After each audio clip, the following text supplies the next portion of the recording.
and welcome to First Things First. I'm Jenna Wolf. That is the Hall of Famer Chris Carter. That is Nick Wright. Good weekend, guys. Absolutely. Good morning. Good to see you. Nice to see you. A lot of football taken in this weekend. A lot of football. We have a big Monday show for you. The Cowboys might be better than we thought. It looks like the Warriors will never lose another NBA championship, and the Browns have the receiver. Although it might not be exactly who you think it is. That's where we start this morning. Not with a Dez Bryant signing, but with All-Pro wide receiver Josh Gordon returning to the Cleveland Browns after working on his mental and his physical health.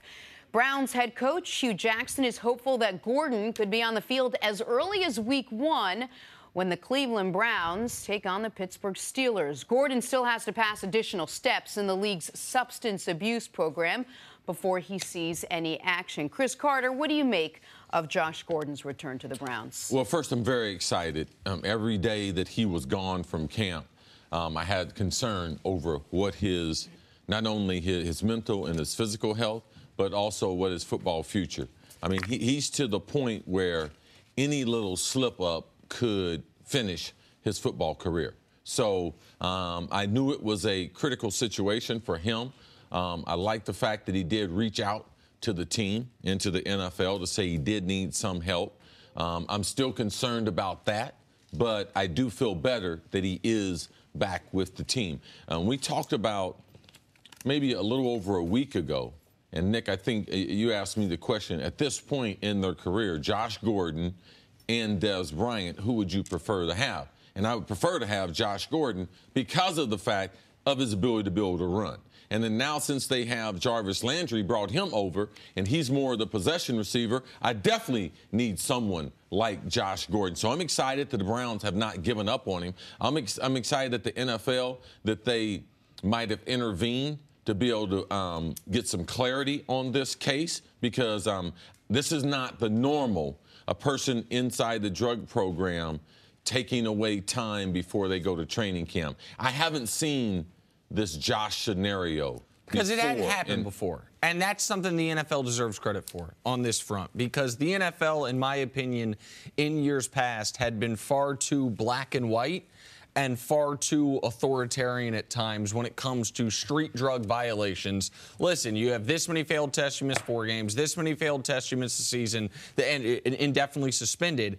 And I don't want to sit here, I'm not saying Josh failed a test, but once you are at this point in the substance abuse program, any misstep, a missed test, not only a failed test, a lot of things can get it to where, okay, we'll talk to you in a year. And I think the NFL quietly, because they haven't publicly said this, but the only logical conclusion you can draw from all the evidence we have is the Browns, Josh, and the NFL came together in order to give Josh the best chance to get back on a football field. And it looks like now he's going to be back on a football field without being suspended again, which is critical because, as C mentioned, I mean, he hadn't played a full season since 2013. In 2014, he was injured, and he played part of the season, out 15 and 16, only played a half dozen games last year. If he then had another year suspension, his football career's over. So on the personal standpoint, on the human standpoint, I'm happy for Josh Gordon.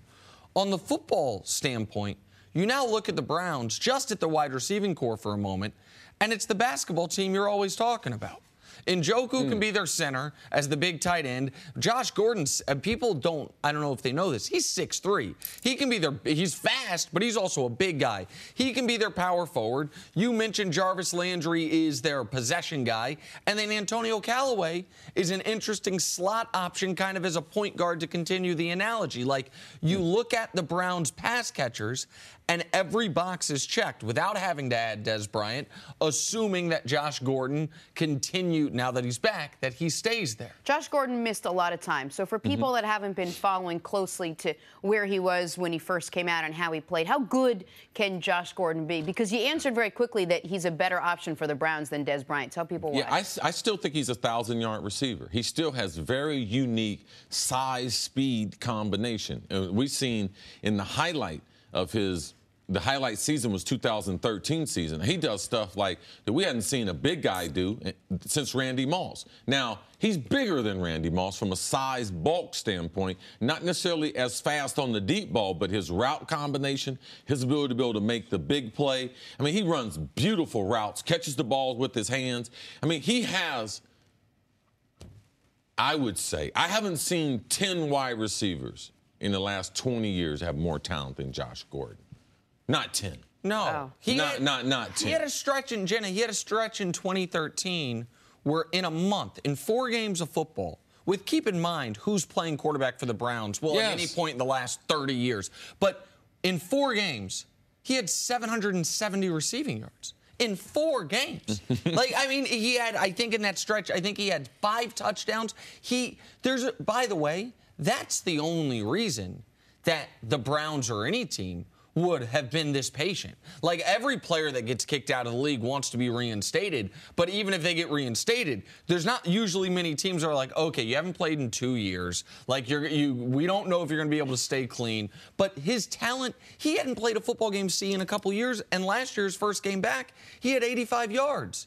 85 yards receiving again. Who was playing quarterback for the Browns? It's like Deshaun Kaiser, Cody Kessler, and company. No. The talent's undeniable. Yeah, and I could see the Browns winning 6 games this year. Because if you talk about the basketball team as far as the wide receiver and their tight end, let's include their quarterbacks. Tyrod, since we found out from last week, that's his name compared to Tyrod, which we've all been calling him. Baker Mayfield, and then the running backs. They got Duke Johnson and Carlos Hyde. I mean, Carlos Hyde is an underrated player. Their offensive line. I'm going to stay with the same thing. Their offensive line is underrated. Their defense, I believe, is going to be pretty good.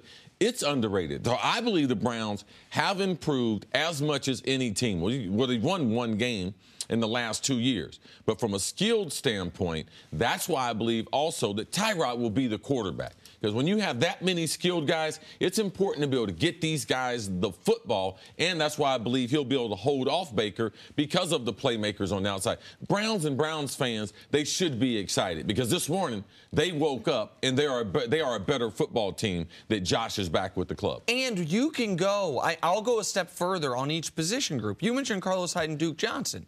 There's the guy they drafted at the top of the 2nd round, Nick Chubb. They have 3, I believe, quality running backs. David Njoku is a guy who's had a problem with drops, but we saw how talented he was in college. There's a reason he was a first-round pick. And I already mentioned the wide receivers, but how much better is everyone on the team going to look when you go from the worst quarterback situation in the NFL to Tyrod Taylor, who, as maligned as he was in Buffalo, there aren't 20 people alive that play the position better than him. There might not be 15. So we have talked about what a terrible position bad or inexperienced or inaccurate quarterbacks put you in.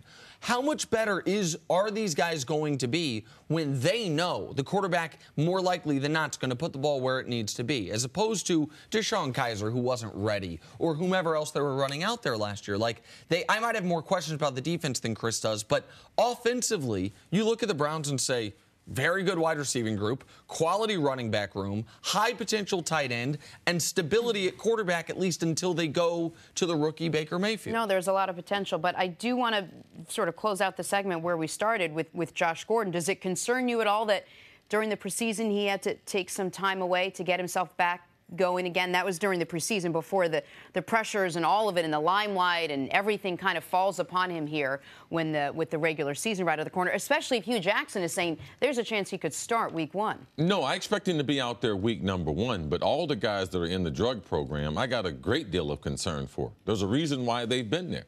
And now he's decided to take some time off, even if it wasn't to deal with the substance or drinking, which I do believe it had to do with one or either of those. I don't believe it was just anxiety. I believe it was something involved, not necessarily what he's been involved of in the past, but I believe you could listen. They don't test you. It's not like you're on probation with the law where they test you for alcohol as they do for some. The NFL drug program, they're not testing you for. You don't violate if you've been drinking typically, but a lot of guys, if they drink, that is the next step to using drugs. And so that, again, this is I'm not reporting this, but my educated guess would be that he saw himself, where the team saw himself, going down a path and said, whoa. And by the way, good for him. Sure. Like, good for him, good for them, because that's the types of things these guys, that people need support on. But then there was also a report this week that he's got a child support court case hanging over his head where, I am not justifying anybody not taking care of their kids at all. Not unpaid child support's a huge problem in this country. We do have an odd situation with pro football players because you look at their annual salary and he doesn't start getting paid till September. And I don't know that the court system, they decree this in June, and it sounds like his representation says, well, you're basing it off his $800,000 salary. He doesn't get a dollar of that until September. But so he has a lot of stresses and pressures on him right now. So I think it'd be very warranted to continue to be concerned. But as long as he's out there, you said one of the, as far as skill set, I think he instantly is one of the 10 best receivers in the league. Like, every time I've seen him play football, he's been that. The question is, can he play football? Can he stay on the field? Absolutely. Exactly, for the Cleveland Browns. We'll talk about this a lot more. Eric Mangini will be with us to discuss. But coming up, hey, why might Dak Prescott not have to be lights out for the Cowboys to win the NFC East this year? The answer, when First Things First rolls on.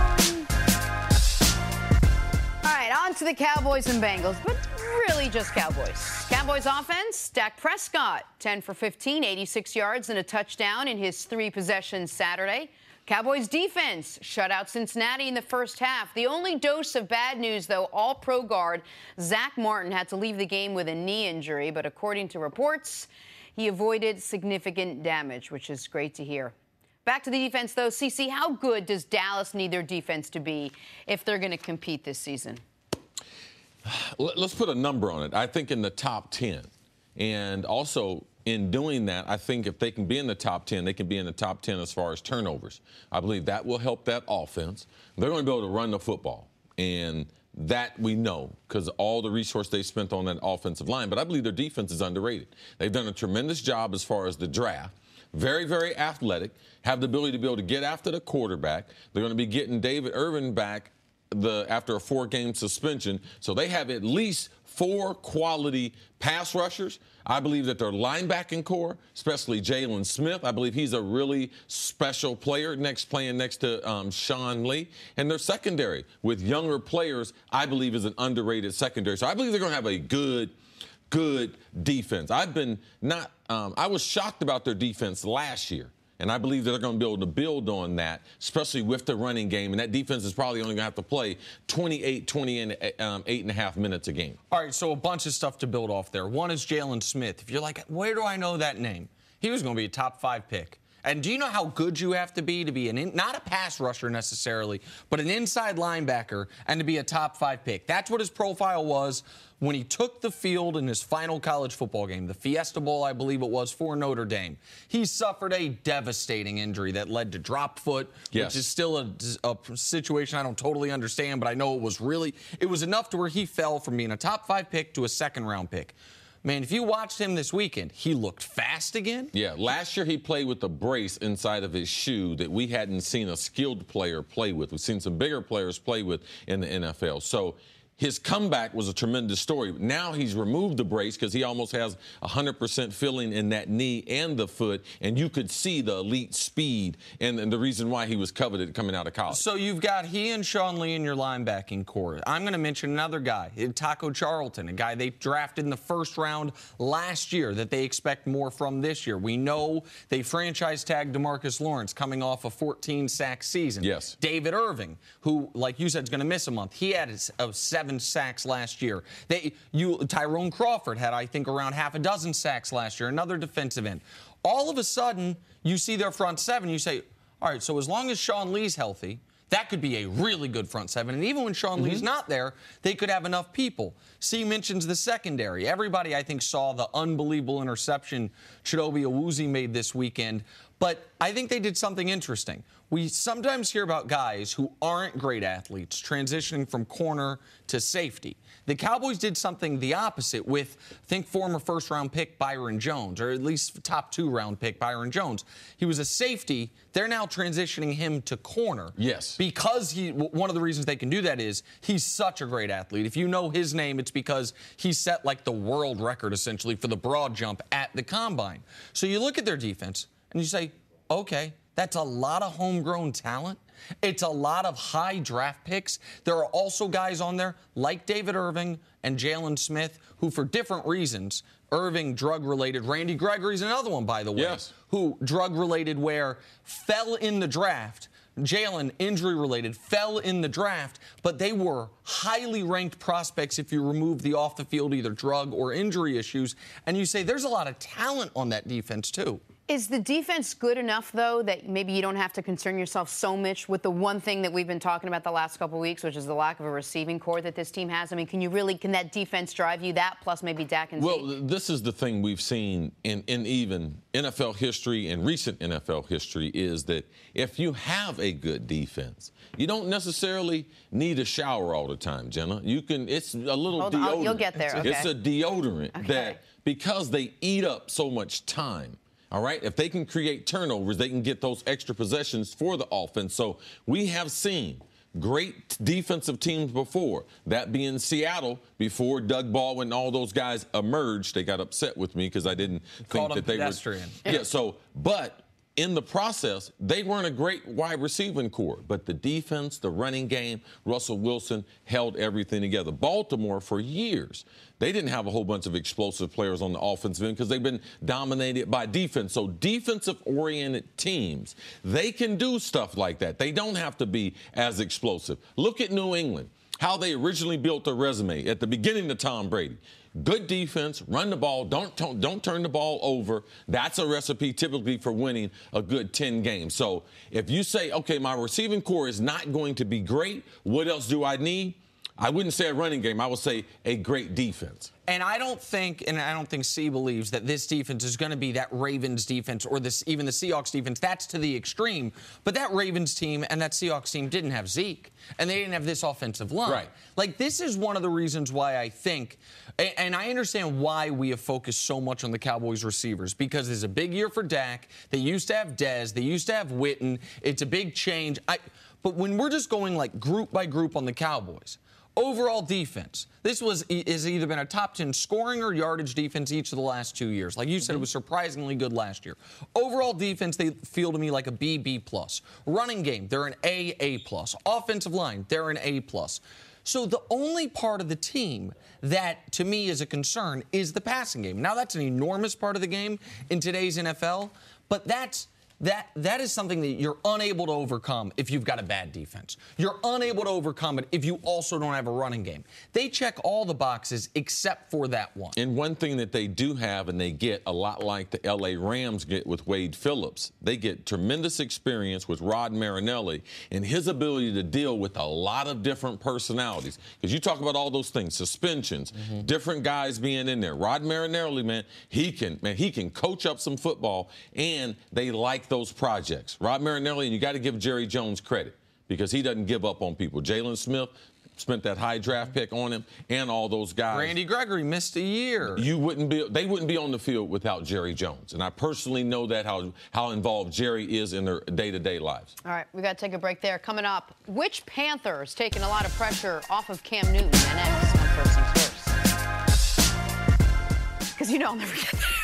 Time for some stories to start your morning. The league is handing out 15-yard penalties this season to players for lowering their head and making contact with opponents. It's called the new helmet rule. Some of the calls made on the field left players and fans confused. All right, Cece, what is your reaction to the new rule, how it's being implemented, and maybe what is the new rule? My reaction, Jenna, is I don't like it, but this is what.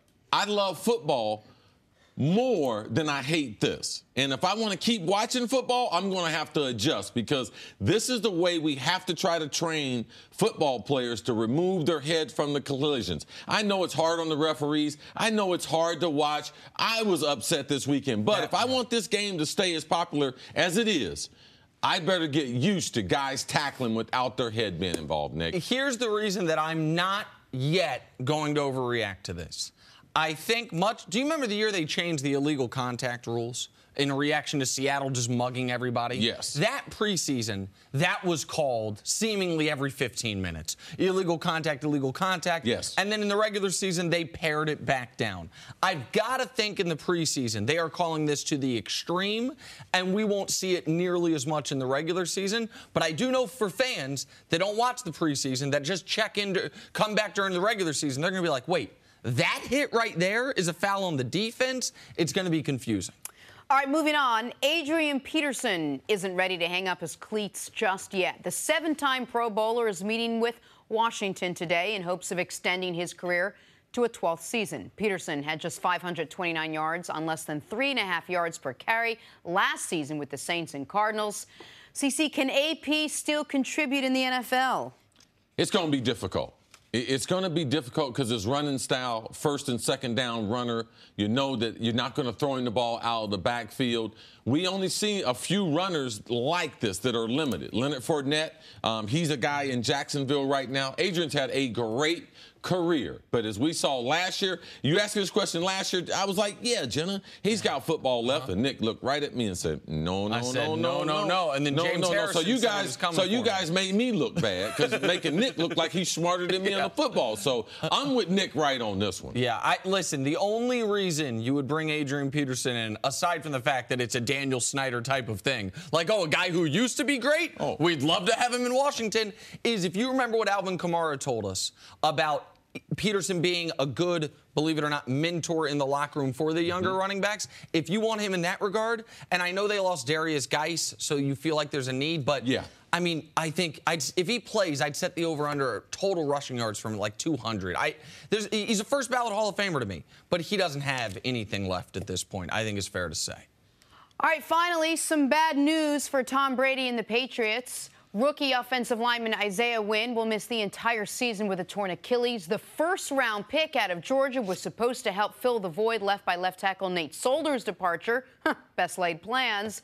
CC, how big of a blow is this to Brady and the Pats? Man, this is a huge blow because not only is he going to be a very good player, but you're talking about need. When you go through free agency, because that's before the draft, they know they're going to lose Nate Solder. Okay, no problem. We don't plan on paying the type of price that the Giants and other teams were willing to do. We're going to utilize the draft to be able to replace him.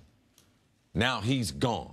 And all those other players in free agency, I mean, Dante Scarnecchia, the offensive line coach, he's going to earn his money this year. Yeah. Because they don't have the overall versatility. Like, this is going to hurt their passing game because do they have to play more two tight end sets, Nick, which we talked about a lot last week, which I believe that they will. I mean, you thought Tom Brady threw the ball quick before.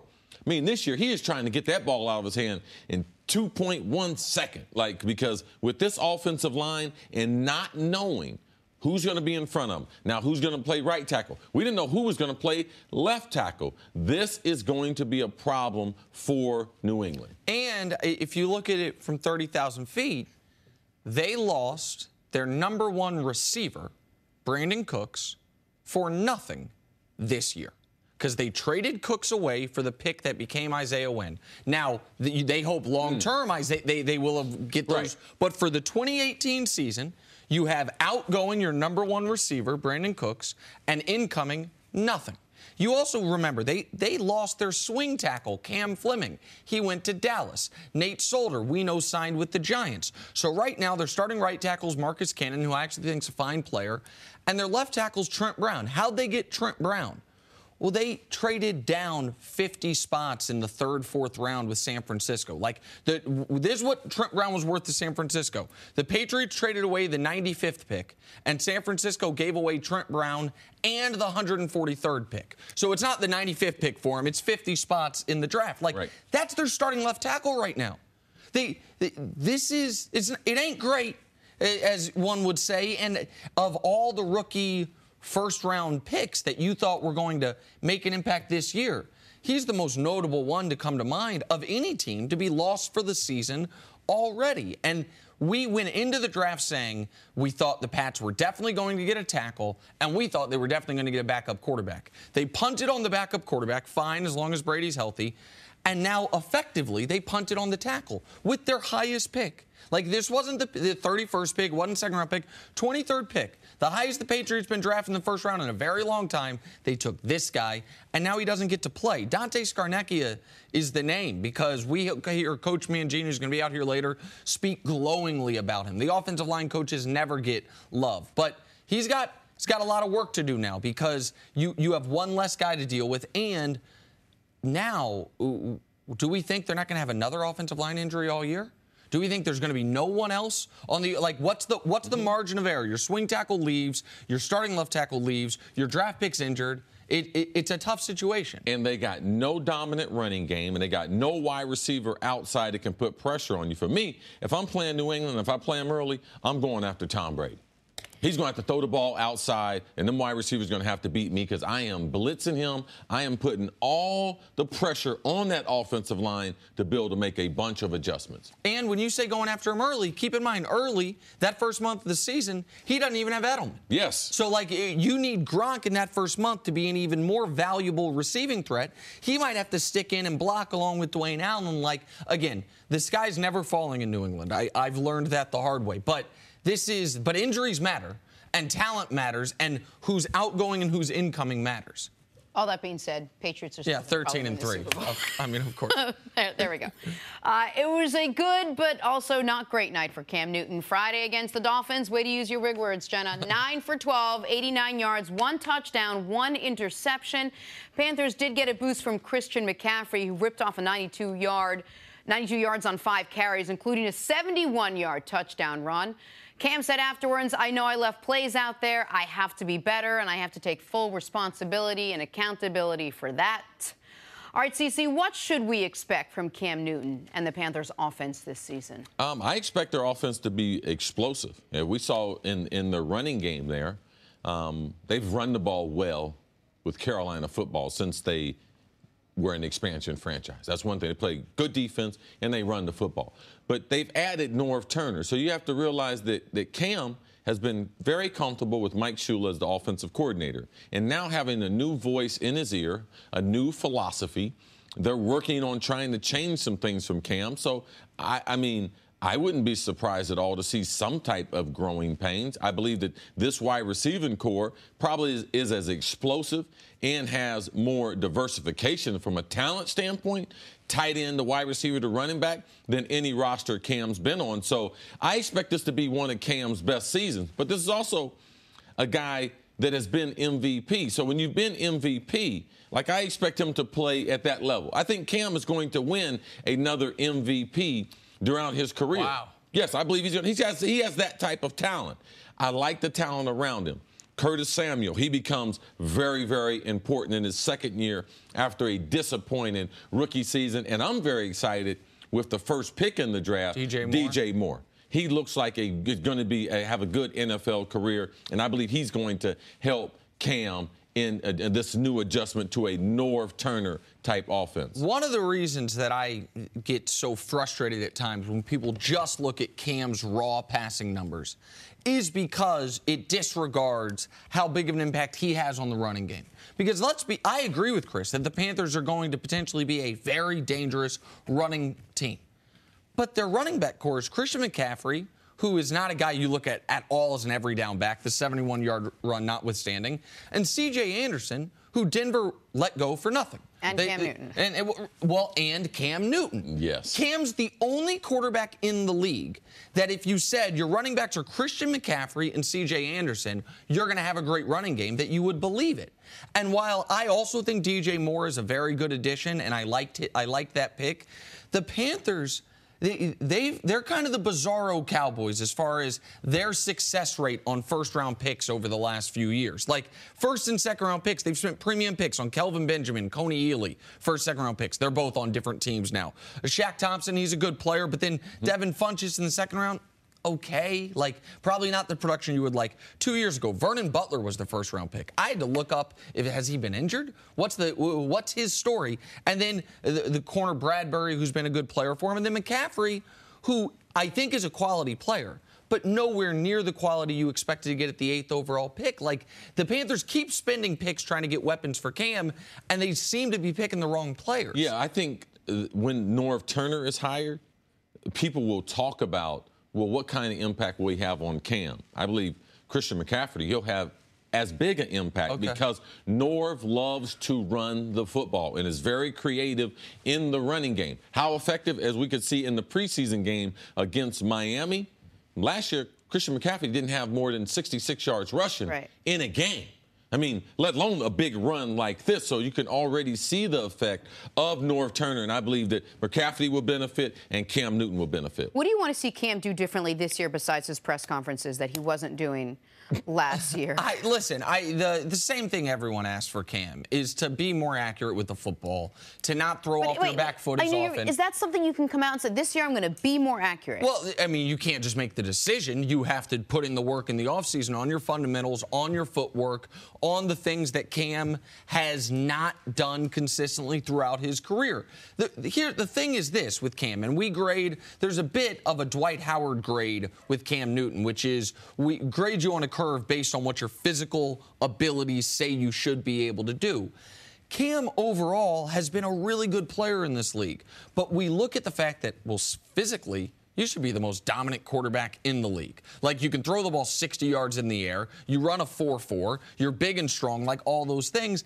And far too often in his career, Chris can speak to this better than me, he's fallen back on those physical gifts rather than getting down to the fundamentals of it. But that's the one thing he's got to improve on to me is overall accuracy of the football, which comes from if he's throwing off the right foot, is he throwing, falling backwards, things like that. Yeah, my biggest issue with players like Cam, and I talk to people with Des Bryant, because people are like, man, Chris Carter does not like Des Bryant. Different players, for me, come into this league with different expectations that I have for them based on seeing how guys like them in the past have converted from college over to the pro. So Dwight Howard, he didn't play in college. So he was a tremendous high school player, but his body would tell us that he's going to be, based on his athleticism, he's going to be a tremendous player. He never did develop. Now, Cam, the reason why we have a problem with Cam is because he's like an expert marksman, where I have seen him hit a bullseye from 300 yards away. And they've been like, wow, he can do that. I bring him up to 50 yards, he can't even hit the target. So it's the consistency of what I've seen with him. How often can we see that? Because we have seen guys get better throwing the football. So I don't think that the expectations for Cam, they haven't been real. I believe they've been fair, too. He is that kind of talent. I mean, I saw him when he got his scholarship offer from Urban Meyer. I was on the field, and, man, this kid, he can be one of the game's all-time greats. That's why I'm hard on Cam. And Jenna, to answer your question another way, because I think you knew I was going to say accuracy, let me do a bigger picture answer. Avoid the truly awful games. Like, see, you mentioned it a few weeks ago. There's only Alex Smith and Tom Brady had more games than Cam with a quarterback rating better than 120. But I think only DeShone Kizer had more games than Cam of a quarterback rating sub 70. Like, we know he's going to have those great games. The last game he played, that playoff game, the duel against Drew Brees, he was great. It's the games once a month where it's like, Cam had 3 interceptions, threw for 110 yards. And you're like, how the hell does that happen? Those are the games he's got to eliminate. And then if he just has average games plus the great games, he's the guy you want him to be. All right, we've got to take a break. Coming up, is there a rookie quarterback flying under the radar? Ooh. Eric Mangini will be here to talk about that next on First Things First. Back here on First Things First, former NFL head coach Eric Mangini is here. Hey, Coach, how was your weekend? It was fantastic. Thank you. Nice. Great. Mine was fantastic. Great. It was hot, but it was great to be back here. Got a lot of football to talk about. Absolutely. Let's do it. All right. So much for Josh Allen taking some time to learn NFL football. Wasn't it raining this weekend? They were both out of town, We were both remember? out of town. In the same city, but they didn't meet up. Thank God. Let's talk about it. I was so I texted at like 11. Bill's starting quarterback A.J. McCarron fractured his collarbone on Friday. Next man up, Josh Allen or CeCe's guy, Nate Peterman. The good news, Allen looked pretty good. 9 of 13, 60 yards and a touchdown. The bad news, Nate Peterman. Allen will have to hold off CeCe's just absolute favorite player if he wants to start the Bills opener. So, Coach, how much of a challenge would it be now for the Buffalo Bills starting Josh Allen week 1, if that's the route they're going to go? Well, it's challenging to start any rookie week 1 and to try to get used to the speed.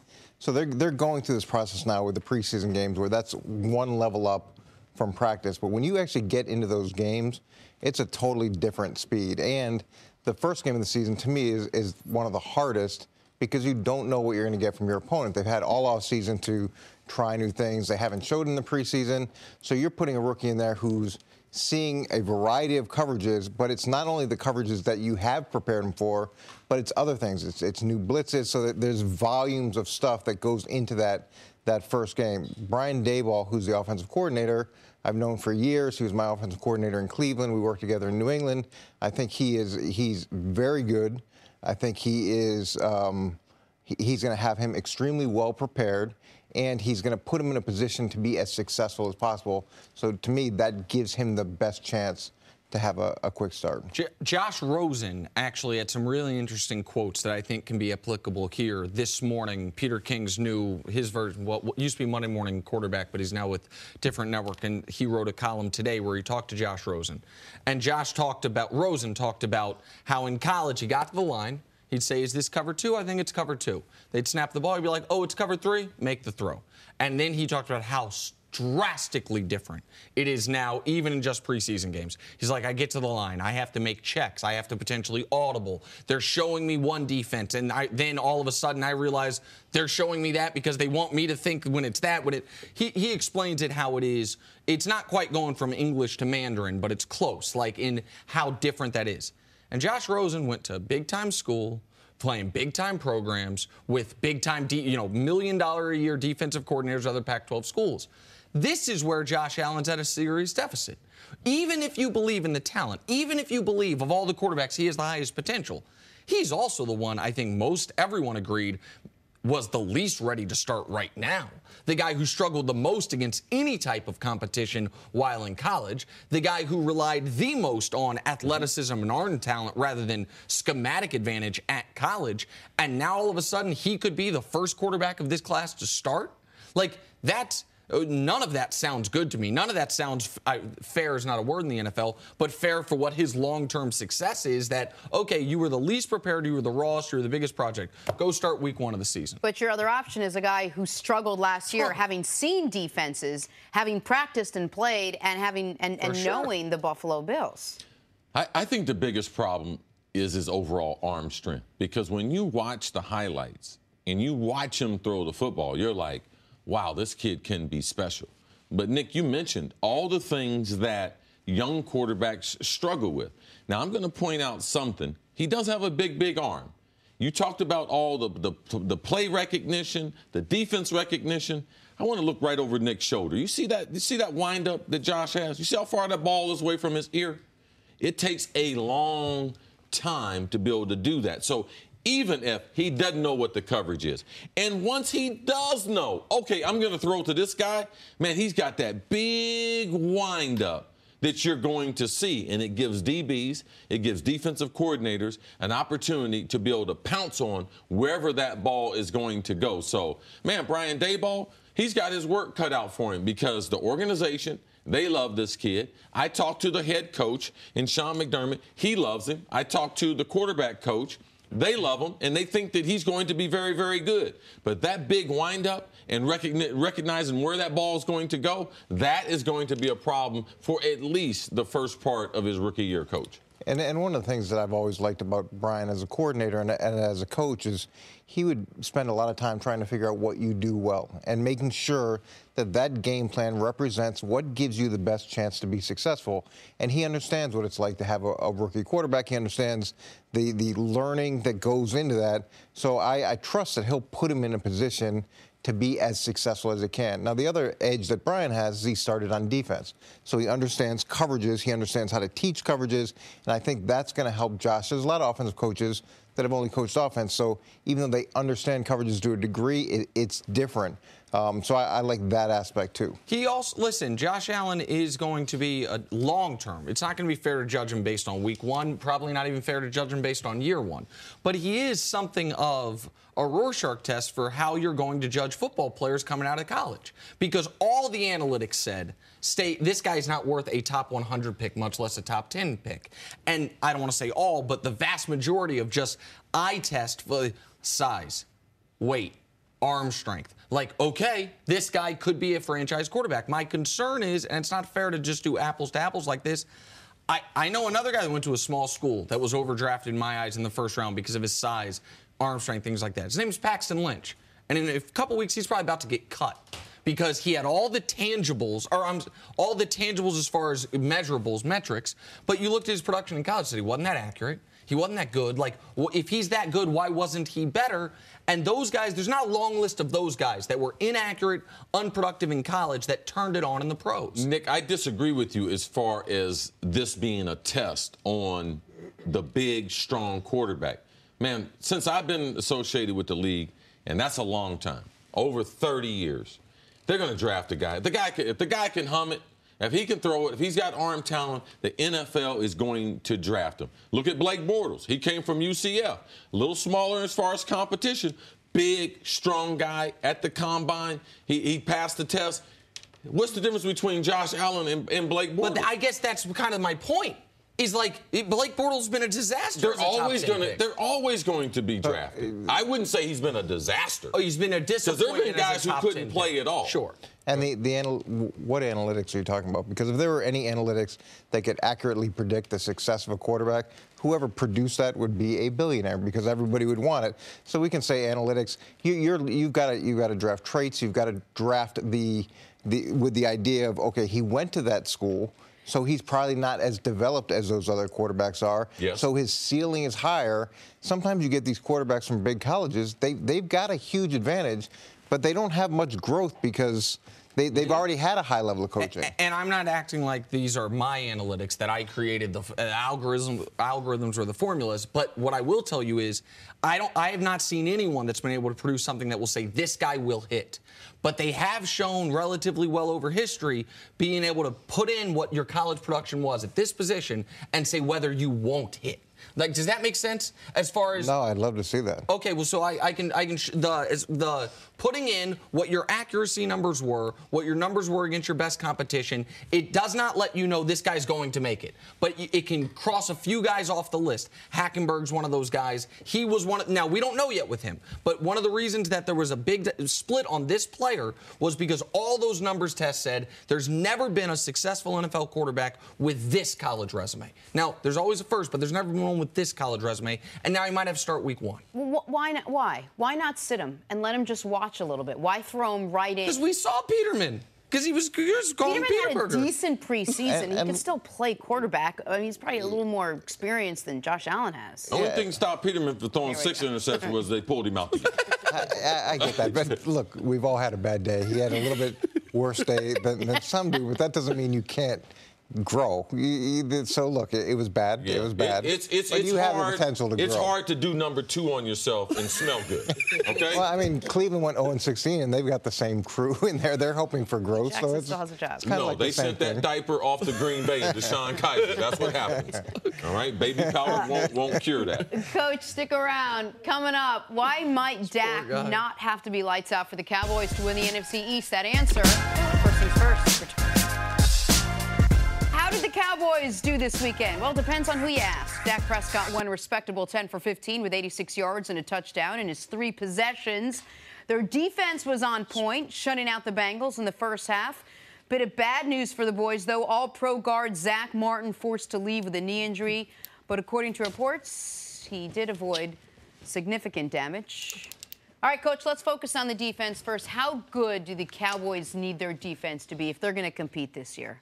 I think their defense is going to have to be really good. I think the defense, though, does have the advantage of the fact that the offense is going to eat up so much time. They're going to have the opportunity, I think, in most games to be able to come out, be fresh. I would imagine there'll be sustained drives. From a philosophy standpoint, I didn't mean to cut you off, but just explain to us why, if you were coaching a defense, why are these defenses that have offenses that run the ball, why is it easier, or why do they play just from a not just eating up time? Why do they typically play less time on the field?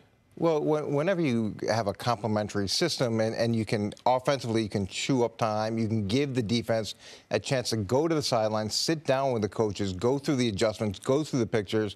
To me, that's a huge advantage because now, and you also have the edge of getting your guys fresh for the next series.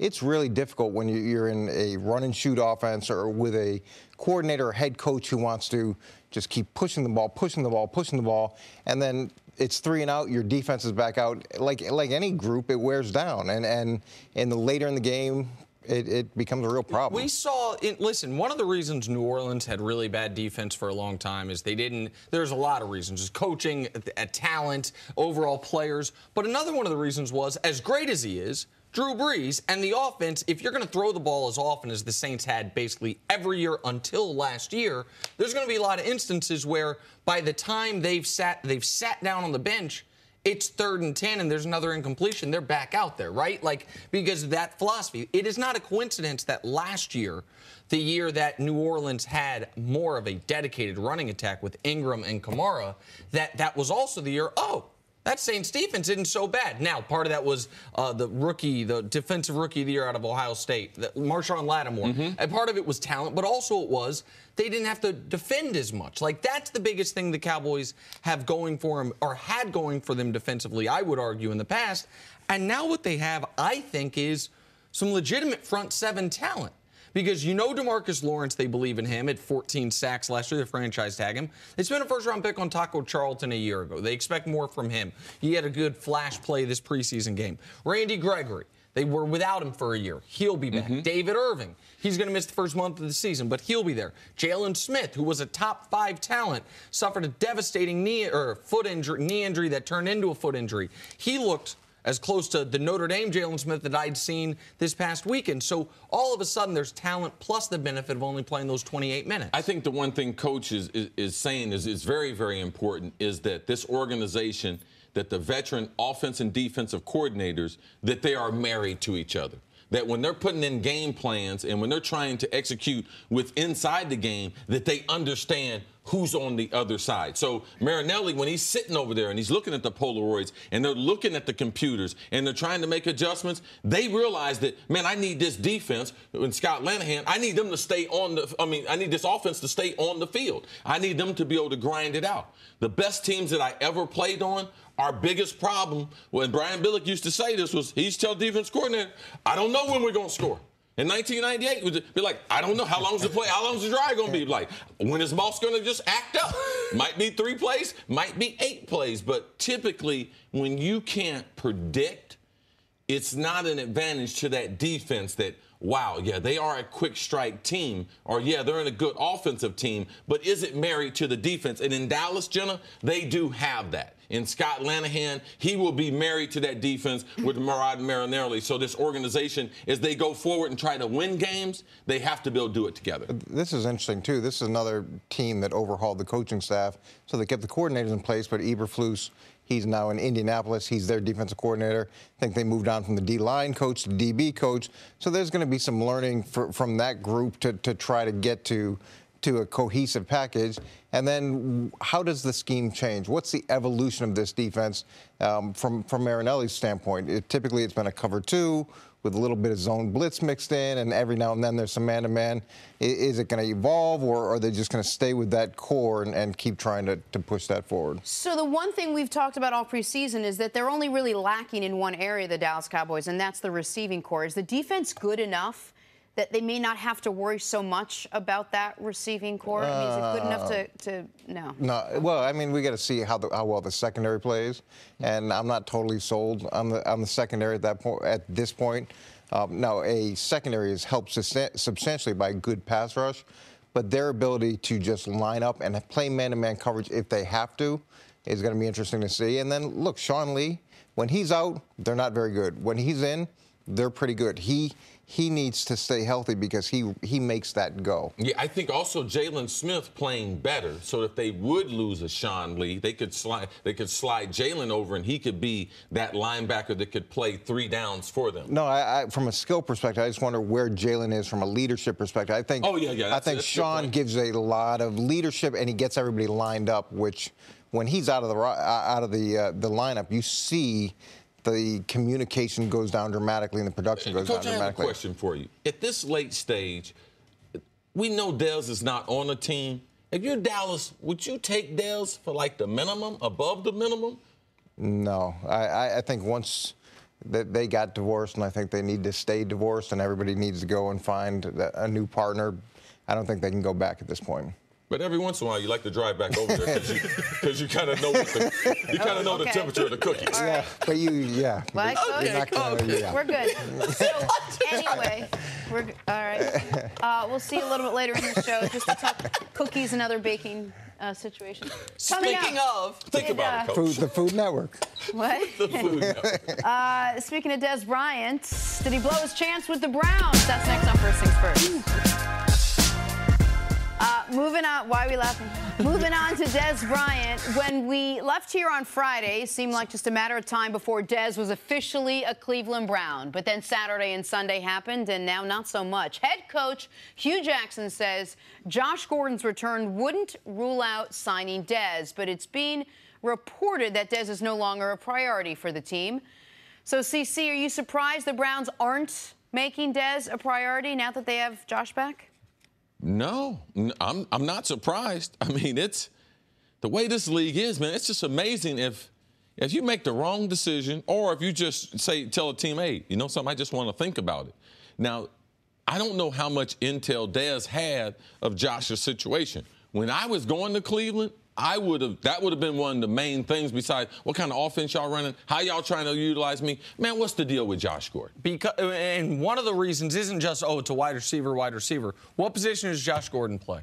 X receiver. What's the only position Des Bryant's ever played? The only one we have seen him play in the league has been X receiver. That's receiver to the boundary. And it's hard because they got a couple other young receivers. And if they keep both of these veteran receivers, like you really hurt the growth of Antonio Callaway. And you only got one football. You mentioned they got 3 running backs. Mm-hmm. Like, they're going to be a team that can throw the ball and run the ball. But, man, you can't. It's hard to have Landry, Des Bryant, and Josh on the same roster because I don't know if you have enough speed, because the carryover between Josh and Des, they do a lot of the same stuff. And Josh does them better. Like, Josh flatly does him better. He's bigger than Des Bryant, I think he's an inch taller. They're about the same build. He's faster than Des Bryant. He's done it. He's produced at similar levels in much smaller sample sizes with far inferior quarterbacks. I was more taken aback than I think than you, Chris, or Coach Mangini when we talked Friday. Jenna, you and I both, that Des didn't come to an agreement Thursday. And now that we know Josh Gordon was in the Browns facility Saturday. Yes. I don't think it's far-fetched to say they got word Thursday that Josh is completing his program. And I don't think it's far-fetched to think that maybe they were going to make Des Bryant an offer. And maybe they, as you know, you got John Dorsey in one room, Hugh Jackson in another room, someone's talking to Josh Gordon's people, and all of a sudden, this is the conversation they have with Des and his people. You know what? Let's break for today. Let's all think about our meeting today. Let's meet back in the morning, and then they get together. They're like, "Hey, Josh, going to be here in 24 hours. Do we need to make this guy an offer?" And you have to consider the Browns are only on the hook for $800,000 paying Josh this year. Now, I don't know how much Dez was going to make. Josh is familiar with the offense. He's a better fit for Jarvis Landry because his overall speed and being a deep threat that Dez isn't. But when you look at that price tag, man, it's a hard spot that Dez is in that we didn't see. So let's talk about Des Bryant now, because last week he insinuated that the Browns were one of a number of teams that he's going to go work out for. We don't seem to think or believe that there are any other teams. We haven't heard about this. You have to wonder if that 3-year, $21 million deal the Ravens had offered him a few months back might have been the thing he should have done to get himself back in, because it doesn't seem like he has many other options. Where does Dez Bryant go from here, CC? I still think Dez is in a better position than signing with Baltimore. The reason why Baltimore is going to struggle throwing the ball, Baltimore's trying to break in a rookie quarterback in Lamar Jackson. Flacco potentially is on his last year there. And they have Crabtree, so the skill set, there's a lot of carryover with 2 possession wide receivers. So I still think that someone could get injured. Dez could still end up on the right team. And I believe that Cleveland still has Dez on their board if something happens to Josh or if they get another guy injured during the season. So I wish he was with a team now, because I'd like to see him play a couple preseason games inside this new organization. And I know it's challenging. It's challenging for skilled guys to be able to pick up a system. When you've been running one system predominantly throughout your career and trying to learn a system in a couple weeks to get ready for a game, that part I'm concerned about with Dez. Today is August 20th. Indeed. The season starts September 16th. Or September 6th, pardon me, I misstated it. Is Dez Bryant on a roster September 6th? Jenna Wolf asked this question 4 months ago, and you and I both said it's crazy to even ask. Like, the players this talented, even with baggage, are not unemployed at the beginning of a season.